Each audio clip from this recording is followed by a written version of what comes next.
A lot of South Africans, in fact, people all around the world will have heard of Wrexham Football Club, not surprisingly, because a film star called Ryan Reynolds and a famous US TV series actor, Rob McElhenney, were the owners. They did a deal with Disney, and the whole progress from non-league football to the championship, which is within an ace of getting into the most competitive league of football in the world, has been documented. So Wrexham, everyone knows about. But a South African driven story with a club called Lincoln City is just as impressive. I'm not sure if it's a little quicker. It may well have gone quicker than those two Hollywood superstars. But the man behind it is none other than Clive Nates. And it's such a pleasure to be talking to him again. He's in the UK. He's about to head home after a night to remember. Yesterday, Lincoln City confirmed it will be heading to the championship next season. It's so far ahead at the top of League One. Can't be caught, at least for the first or second, and that means automatic promotion. Clive, I don't know, have you still got a bit of a hangover about what happened yesterday? Yeah, it just seems quite unbelievable. I mean, it's probably been expected for a few weeks. The bookies' odds have been at around 1,000 to 1 for us to get promoted. But just to get it finally across the line with 5 games to go. And yeah, you wake up in the morning and you just think, wow, have we actually done this? Are you in Lincoln now? I see you in a hotel room, clearly flying home today. Yeah, now I'm in London. I was in Lincoln. I actually flew over just for the long Easter weekend. There were 2 games we had, one on Good Friday at home against Wimbledon. So I was over in Lincoln for 2 nights. And then we played Reading yesterday, which is pretty close to London. So I've been down in London for 2 nights. And yeah, hoping with one of those games we would get across the line. And we did. So it's made the trip very worthwhile. Just explain to those people who don't know how important it is for you to move up to the next level, because I guess most people in the world have heard about the English Premier League, but just below that is the Championship, and that is it's highly competitive as well. And you actually got involved with Lincoln City when it was a long way down. And I'm going to ask you to repeat that story for us. But before we go there, how important is it to now get into that, the second highest league in England? Well, look, it's the first time Lincoln City has been in the second tier of English football for 65 years. So you've had many Lincoln City fans just hoping that one day they might see their club back at that level. I mean, there's a lot more money that the club will get, both from the EFL and what the Premier League distributes down to the EFL in the Championship versus what we get in League One. But the other side of that is player costs absolutely go through the roof. So, the amount of losses in the Championship at the moment, I think collectively is somewhere around £400 million. But fortunately, February, an American who was previously involved with the San Diego Padres baseball team has basically taken operational financial control. I'm now co-vice chairman, and at least the funding responsibility now falls on somebody who can pay for it in US dollars, not South African rands. Tell us about this guy, Ron Fowler. How did you meet him, and why bring him in now, given that you've had such a long journey, almost a decade, in working with Lincoln, getting them from, nowhere to the cusp of becoming a really big story? Yeah, look, right from the beginning, I knew I didn't have the financial ability to fund the losses that are necessary to get a club to progress. Even with us only having a 17th or 18th place budget in League One, we're still making around £3 million losses for the previous year and for the current year, somewhere around that as well. So you need significant funding, and it's always been a case of looking for people that wanted to invest in English football. And it was Sean Melnick and Ashley Mandelovitz who came in originally with me, and they brought other friends in at various times. And it was actually Ashley that introduced me to an intermediary, Rafael Geller. He knew that we were looking for further funding. He put me in touch with Landon Donovan, who is probably the greatest US football player. And he introduced me to a friend of his, Harvey Jabira, who also has or still has a minority stake in the San Diego Padres. And he actually, came in now around about 4 or 5 years ago. The biggest shareholder up until Ron has recently surpassed him. And he obviously knew Ron from the San Diego Padres. And Ron came in as a minority shareholder about 2 years ago. And then we went through a recent process of trying to look for a significant funder. And ultimately, Ron decided he had seen enough with Lincoln City and was prepared to take, financial and operational control and take over their responsibility for funding the club for the immediate future. And we'll certainly need that in the championship if we want to try and stay in that league. What exactly does it mean for you, though, given that you and Sean Melnick and Ashley Mandelovitz, the journey that you've walked in handing over to somebody else now? I think it's a great relief, to know that the funding of the club is secure.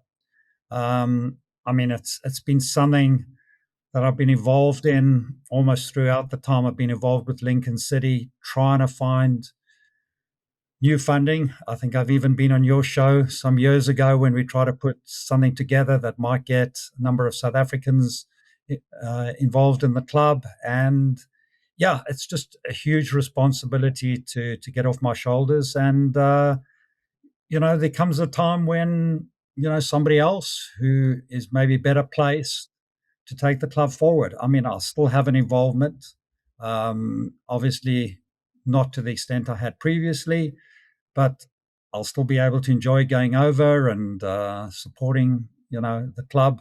And it's just been an absolutely unbelievable journey and something I don't regret at all.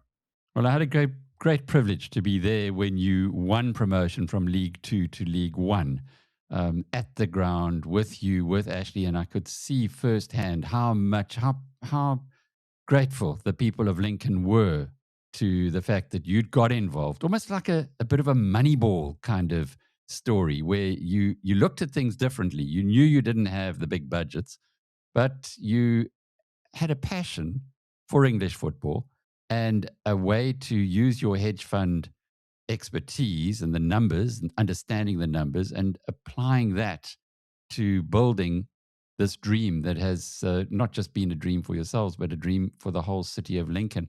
I wondered when I saw the Wrexham story, whether you related to that, because it does, although they seem to be better funded, clearly, movie stars, it does appear to have some parallels. Okay. The parallel has been that they also came from the National League, which is the fifth tier of English football. That actually been there for a lot longer than us. I think something like 14, 15 years in National League before Rob and Ryan took over. We were there for 6 years before we got promoted.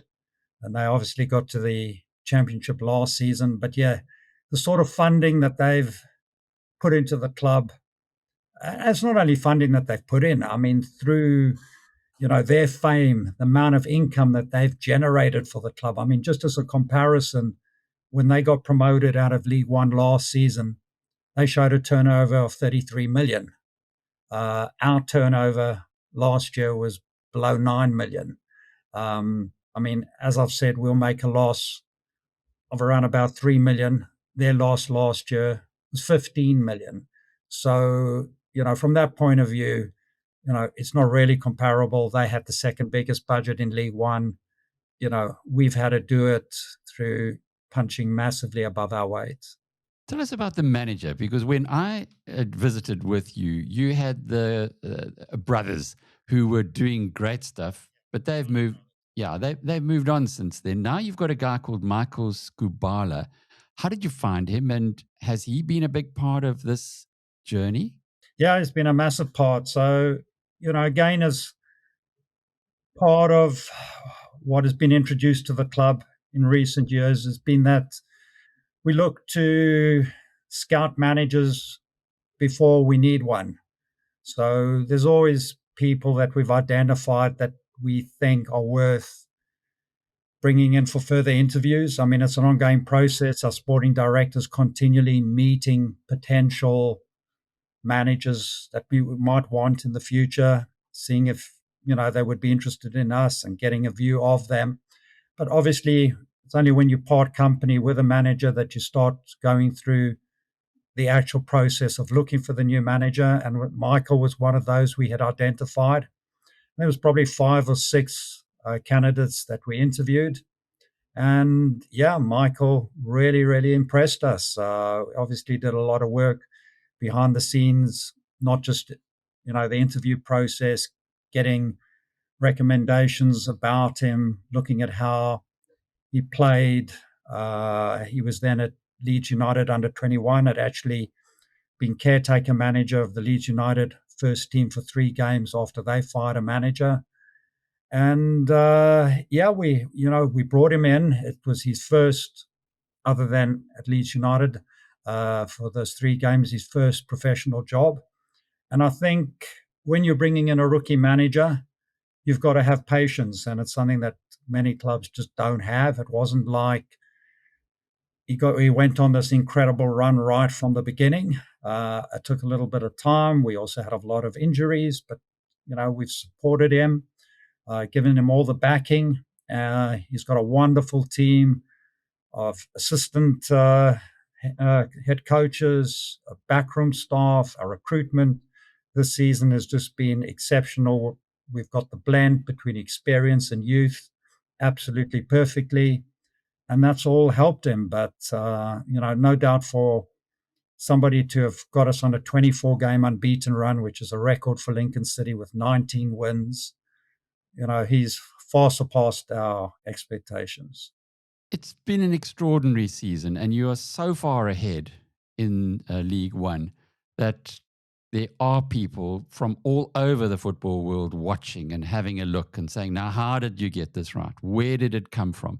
And clearly, the very first focus will be on the managerial staff and then on the players. Now, there is the loss, or you've already had one guy who's been picked up by Glasgow Rangers, one of the backroom staff, your set piece coach.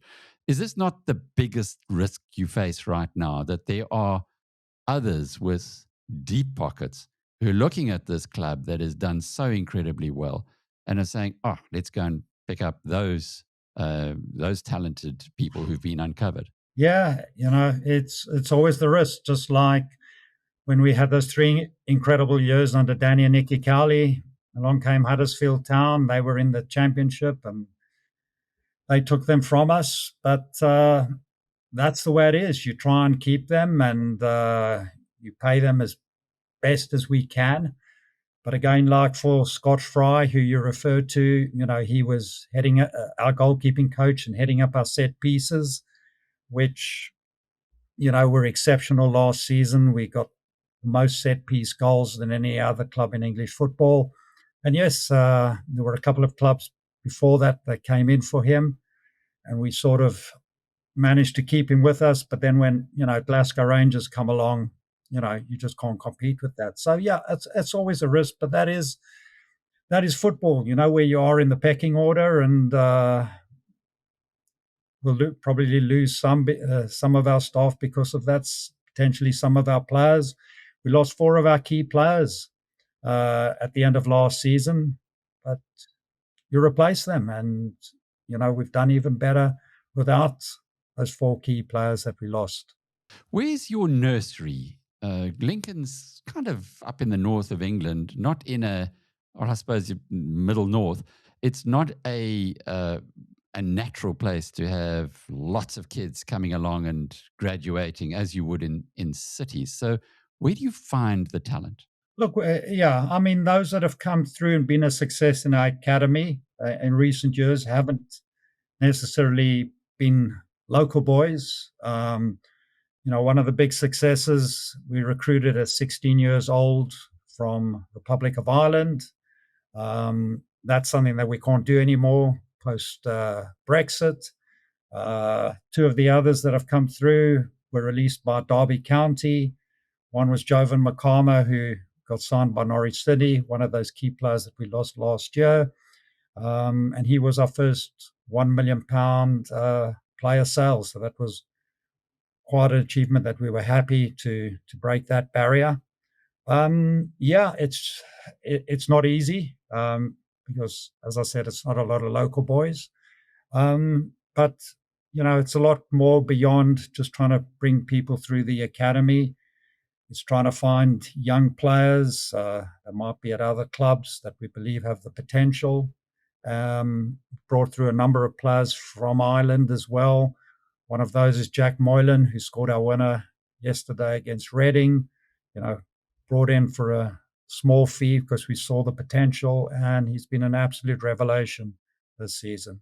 So, Clive, what happens now? Are you still going to be competitive through the processes that you've used, or do you now have to find big money to be able to compete with some of those huge clubs that are in the championship and indeed with the ambitions presumably would be to get into the premiership at some point? Well, maybe looking at getting into the Premier League is, a bit in the distant future. I think the first thing will be to see if we can survive. I mean, just to give you an example of the task that's ahead of us, I mean, we've got a player budget just in excess of £5 million.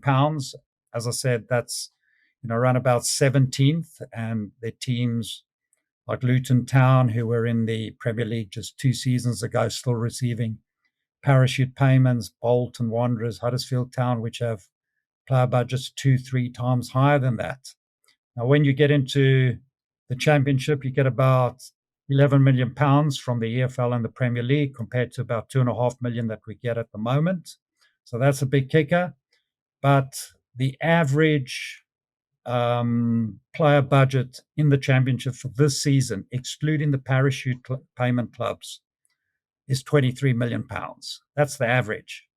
So that is the challenge. But as I said, in Ron Fowler, we've got somebody who has the ability certainly to fund us to an extent that we've never been able to be funded in the past.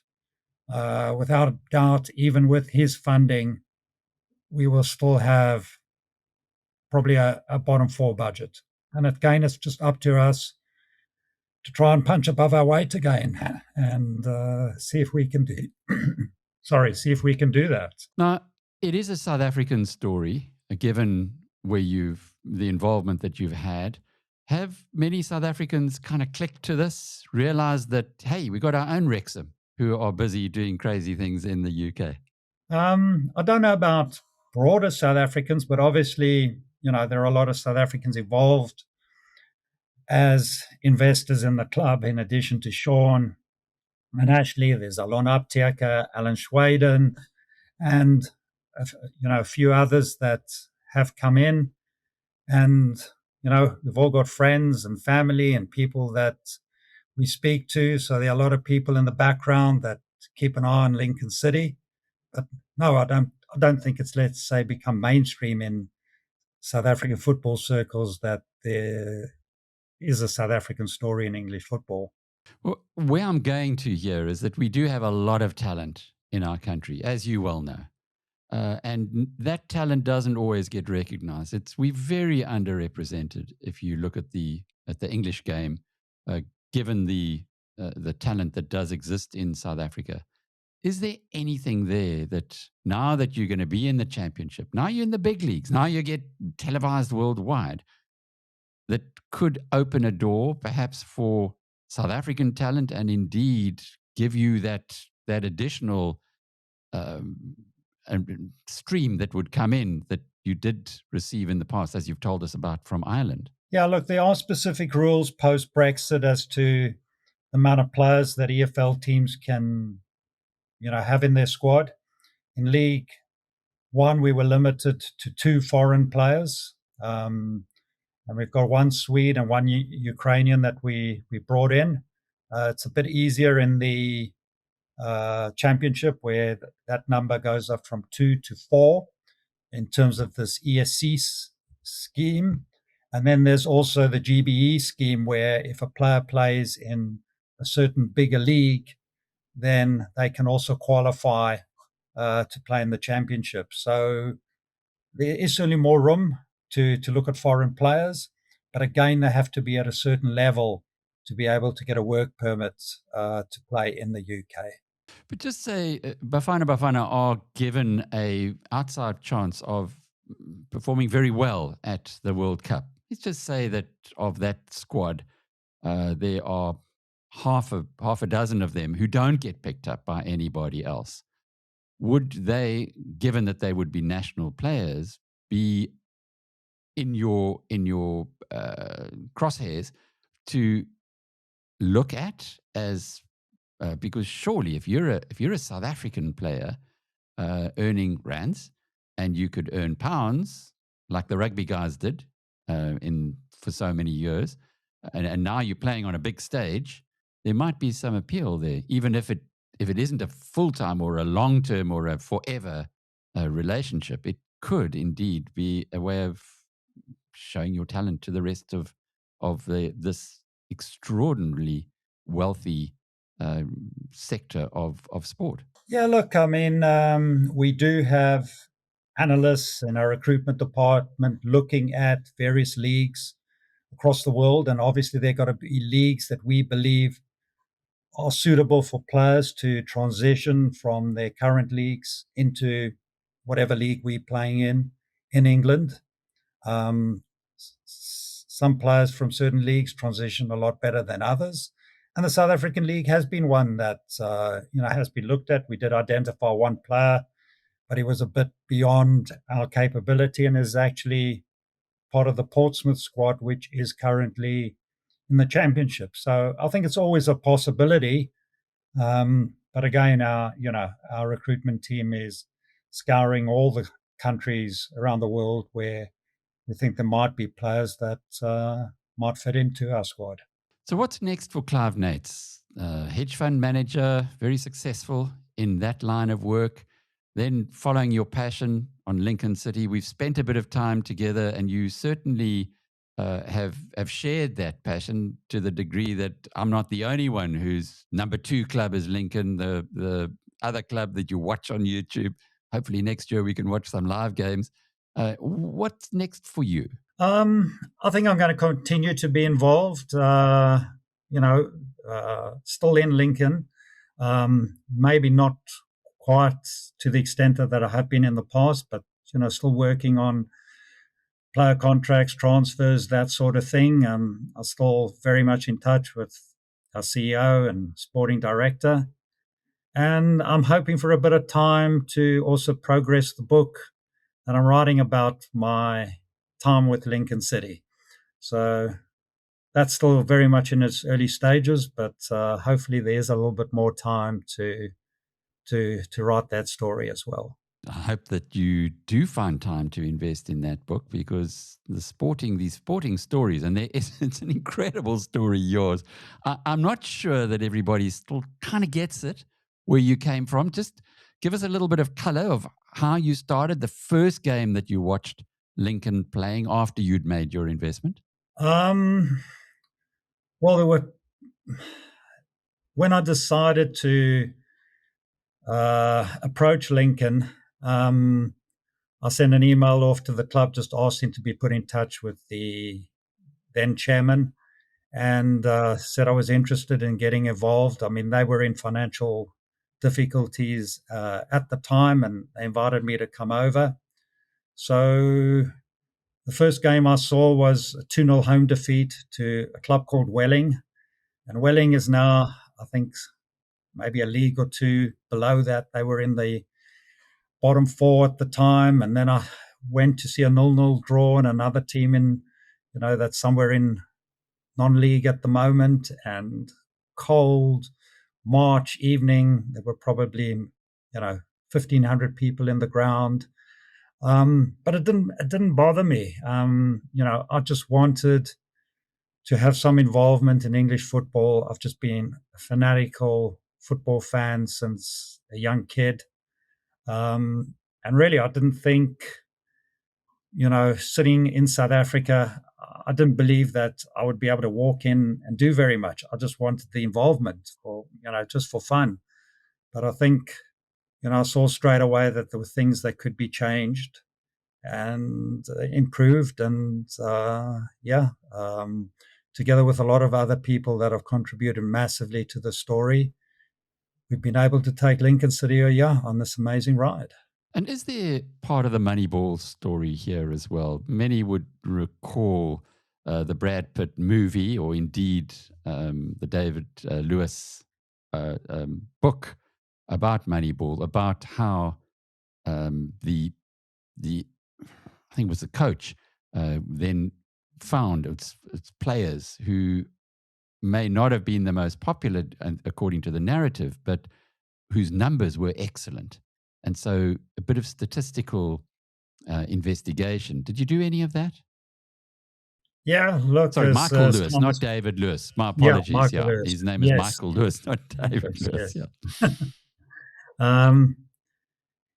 Yeah. We've used a lot of that, especially as we've progressed more. It wasn't there at the beginning because obviously that costs money.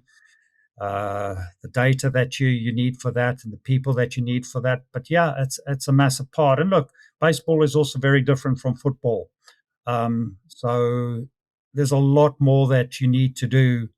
It's a lot more a team game than an individual game, which I think baseball is. So there's a lot more you have to do once you've identified players on the back of the data. But especially, as we're looking across the world now for players, the data is the first way that you identify those players. And then it's a case of looking at the videos and then going to see the player in real life, actually playing a game, because you can't sign players, just off data or just off videos, because there's just so much more to what a player does in a game than what you can see from the data or from just watching a video. Reading the reports, and particularly one that was on the Sky News website, say that roughly 10% of the Lincoln population, people who live there, come to the games every weekend. Well, it's the equivalent of 10% of the population of the city. I'm sure quite a few people come from outside. I've seen it myself, but give us a feeling, if you would, of how the people of Lincoln have taken to the club and indeed to you. Yes, I mean, as you've said, a lot of people come from outside the city as well. Remember, Lincoln is a big university city, so probably around about 15% of the population are students studying at the University of Lincoln. So many of them would probably be supporting another club and wouldn't be coming on a regular basis to watch Lincoln City. But yeah, we have people traveling, season ticket holders from as far away as Devon or Scotland, people that have moved away from Lincoln at some point in their life. And yeah, it's been amazing to see the appreciation from people in the city. It's quite extraordinary. And, being a club that really battled for such a long period and to have this success. And I think it's what got me even more encouraged to put more money into the club at the beginning. We had crowds that averaged around about 2,500 when I got involved. And even in that first season, that moved up to around about 6,000. And now we're averaging, north of 9,000. And the way the fans have also stuck with us, even after the years of the Cowley brothers, where we had those 3 trophies in 3 years. And then obviously when we got promoted to League One, it was a lot tougher. But most of those that came on board in those years under Danny and Nicky, and those that returned, have stuck with us. And it's just brilliant to see them being rewarded with that dream of getting into the second tier. Now, you've done so well in the third tier this season. When you approach next season, I suppose any promoted club, the immediate thing would be, let's just survive. Let's just make sure that we don't go down in the next season. Are you approaching, or is the club approaching next year differently? I think the way we've played, which has enabled us to punch massively above our weight, that way of playing is likely to continue.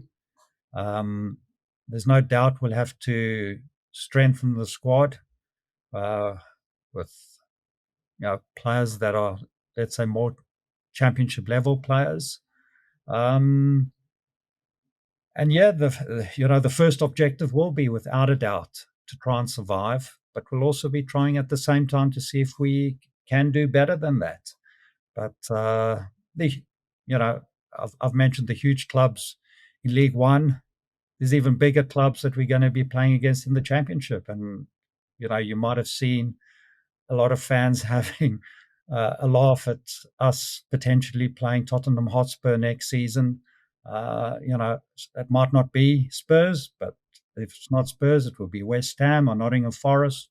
Massive clubs for little Lincoln City to be playing next season. So not easy, but we've had amazing achievement this season, and we'll go again next season and try and do the best we can. It'll be quite interesting to see you playing Wrexham as well, and how the documentary will look at that one, if they don't get promoted, I guess. Yes, they still, in with a chance of getting into the playoffs. What an interesting story. And thanks again, Clive. Travel home safely. Look forward to seeing you back home soon. And the story of Lincoln City hopefully will now start resonating more among South Africans, because it truly has a very deep South African connection. Clive Nates, the joint vice chairman, is that correct? Your new title? Co-vice chairman. At Lincoln City? Co-vice chairman, former chairman of Lincoln City, and by all acknowledgement, or acknowledged by all, the man behind the rejuvenation of a club that was heading for the end, I guess. It was heading further and further down. But now it's going to be playing in the Championship, a huge area, and we'll be watching it on our own DSTVs next year. Fascinating stuff.